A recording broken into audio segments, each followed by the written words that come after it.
Alright, y'all. Snow's gone, the rain has stopped for a minute, and we got us a little side project here.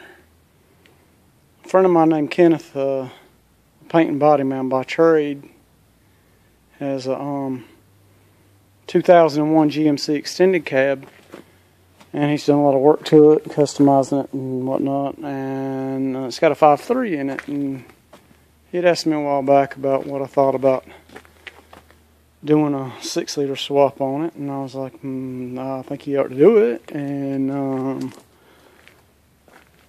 Kenneth just happens to be running a junkyard right now, so he had access to a lot of stuff, and I was like, well, you get a motor and hook it up, and he's like, well, would you be interested in doing a cam swap on the motor and freshen up the gaskets on it and detail it out for me and trade for some body work?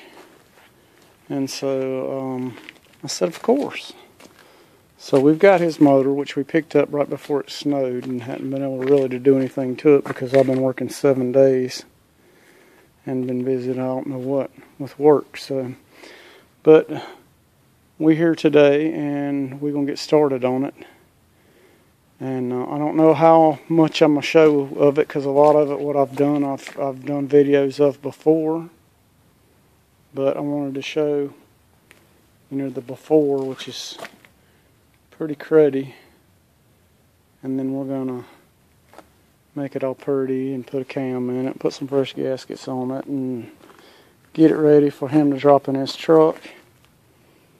And Kenneth is going to put a quarter panel on my old 67 Camaro for me. So we both going to get a little bit of something out of it, and it's going to work out right nice. So anyhow, that's what we're doing.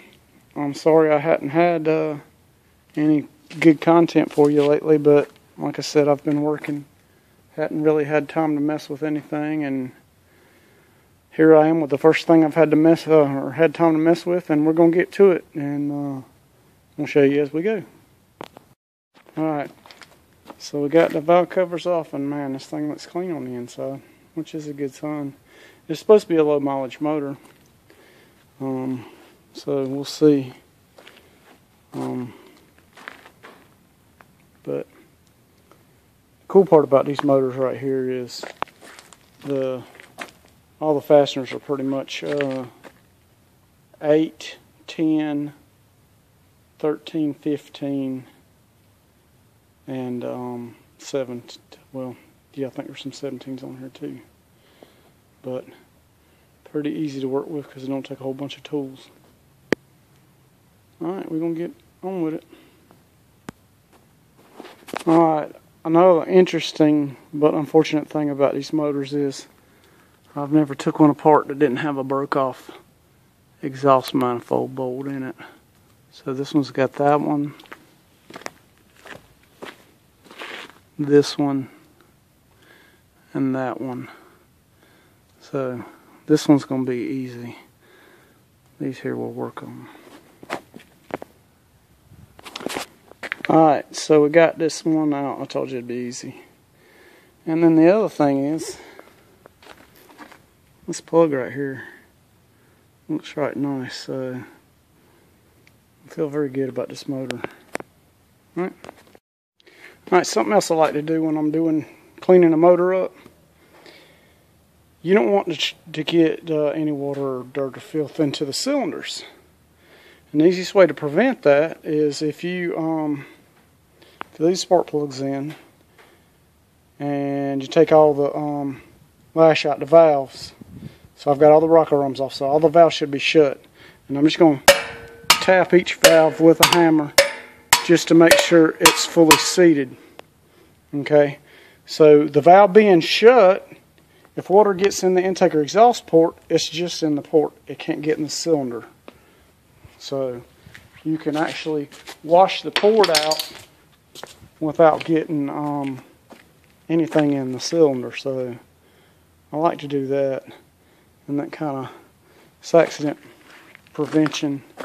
Plus you can get a little bit cleaner doing that. Now I'm going to put the valve covers back on it so I don't get any dirt down in the valve cover because the valve cover area is clean.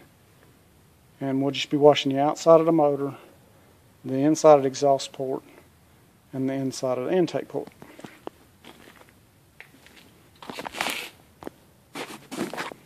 Alright, so didn't have filler on here, so I put this filler on here to block water from getting in here.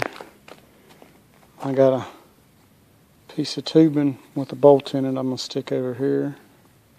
And I did the same thing on this PCV right here, so no oil can get inside the motor and the crankcase itself. So that's what we're after. And then that way we can clean it up. So now we're going to get on it.